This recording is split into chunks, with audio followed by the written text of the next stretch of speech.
Hey guys, welcome back to our channel, Tech It Simple. Today's video is on how to download and install the Fitbit app on your mobile phone, which is an app based on health and fitness. It monitors your activities. To do so, follow some simple steps which I will show you guys. Make sure your Wi-Fi is connected. Now, open your App Store or Play Store and search for Fitbit. You can see the app here, Fitbit Health and Fitness. Click on the download button to download it. It might take some time to get downloaded depending upon the internet. Here, you can see the app has been downloaded. Open it and enjoy its features.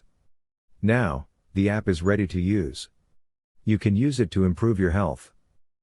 So, that's all for this video. If you find our video helpful, please leave a like.